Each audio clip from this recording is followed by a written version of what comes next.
Manchester is blue. City have won the derby 3-0. But was it just a terrible display by Amorim, or were City simply that good? In today's video, what I would like to do is explore the out-of-possession frailties that are still plaguing City, touching on United's horrendous performance as well, and focusing in on whether City should be happy with this performance or are sterner challenges still to come, and can they really be happy with today's performance? I'm happy with the result, less so with the performance. I'll get into that. So let's start with the lineups as always. So we all know by now the fundamental issues with Manchester United's structure. They leave far too much work for their midfield two to do in particular. And today was all about chaos from both ends of the pitch and both sides on the pitch as well. So this was their setup primarily. Quite often Bruno and Ahmad would actually rotate a little bit, to be fair. But in general, this was in the main. City in their 4-3-3 when they were pushing up. Otherwise, a 4-1-4-1 when they were a bit deeper. And the on-ball was also really interesting because when I saw that back four, I was like, well, this can't be the 2-3 that like Pep seems fixated on this season. He actually switched it, so it was a 3-2 rather than a 2-3. Now, the positioning of O'Reilly I thought was the most interesting. Sometimes he would just stay as a left-back in the back four, but quite often he would roam up to create more of like a diamond situation. So you had Reinders and O'Reilly either side. Sometimes he'd just like drop in behind, next to Rodri, sorry. And then sometimes he would actually pull more to the left to allow Doku to engage in those more central zones and areas. Let's have a look at some of those examples. The fundamentals of it, chaos is the title of the video.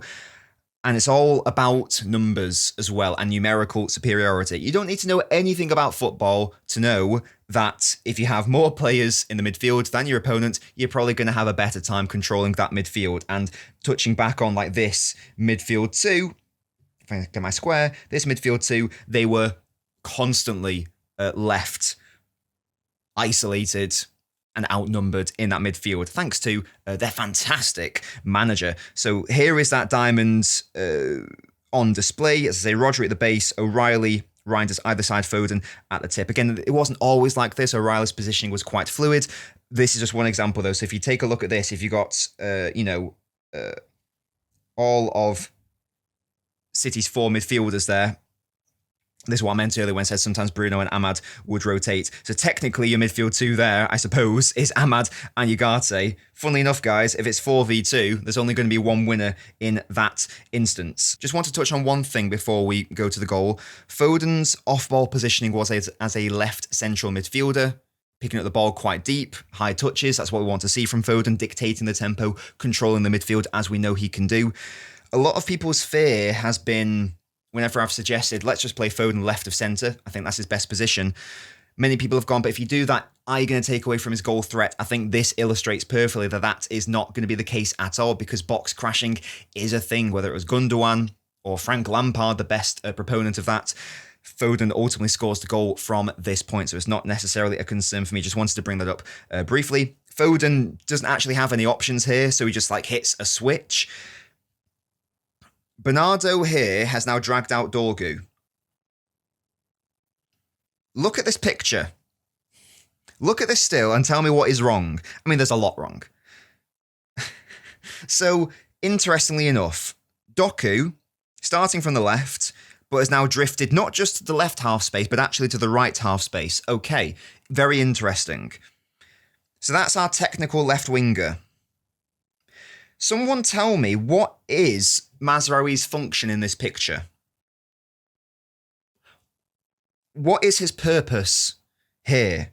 Now, this isn't me having a go at him, but he's offering literally nothing. He doesn't need to be there because in theory he's there because you'd be concerned about like a left winger pushing up outside of him. But guess what? The left winger's over here. There is no reason why United's back line should not all shift across, because City are overloading their left side. So you have to bring bodies across.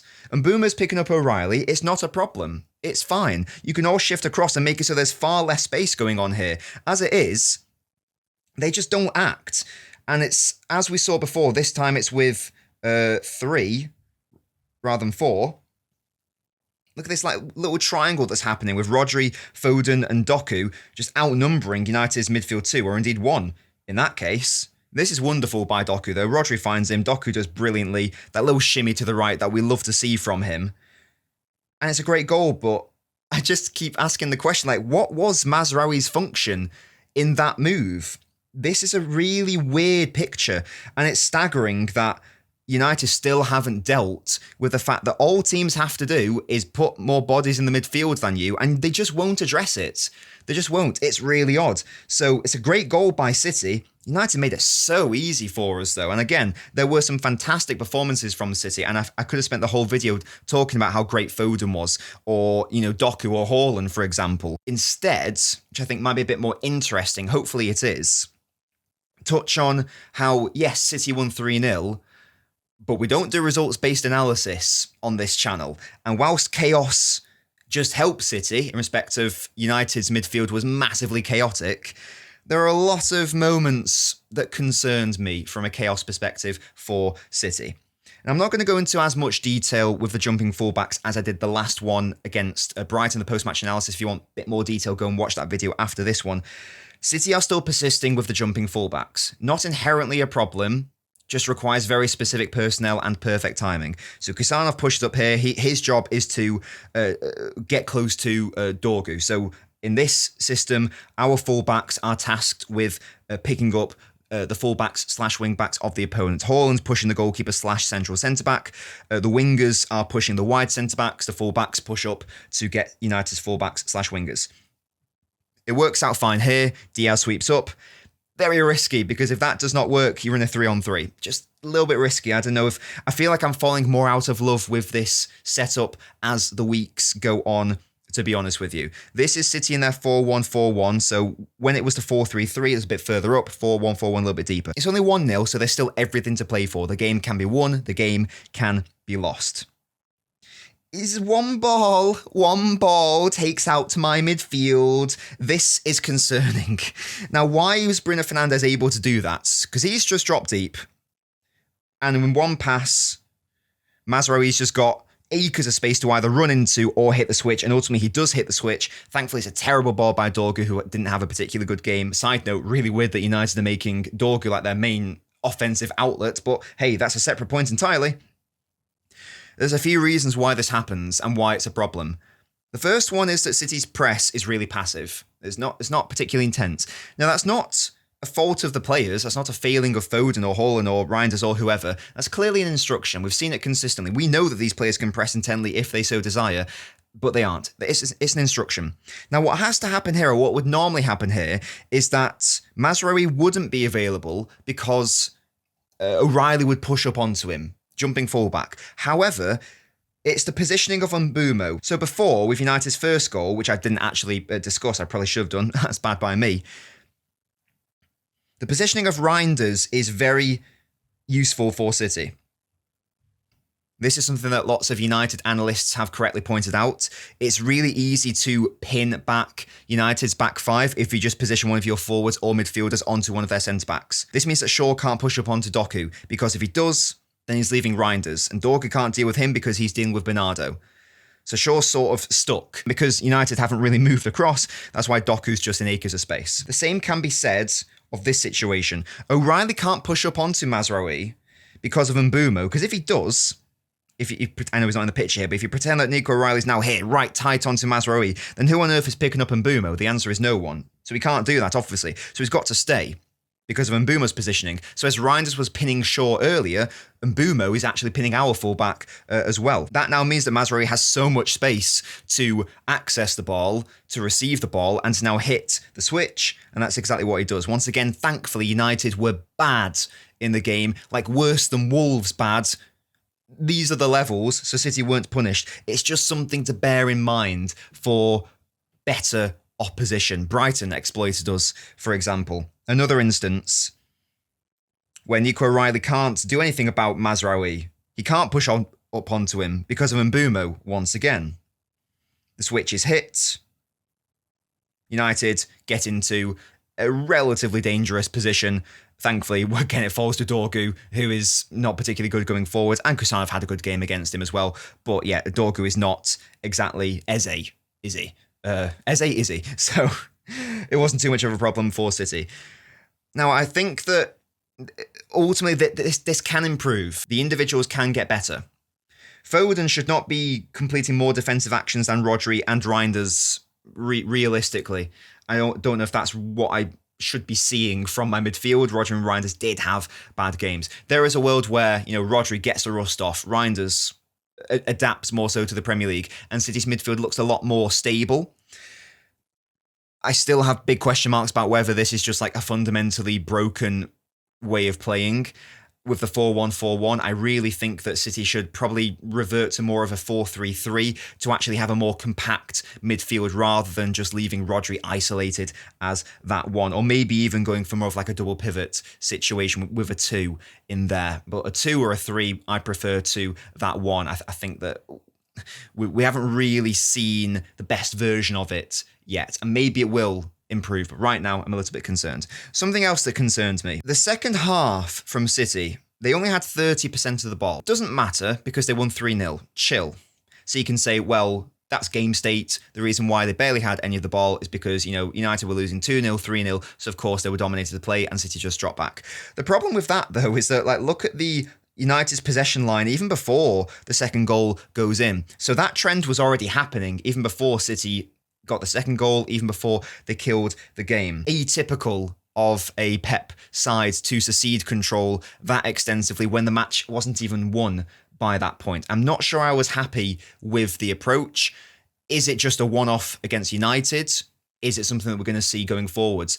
I really hope it's not the latter, because if we play like this against Arsenal, we're going to get shafted.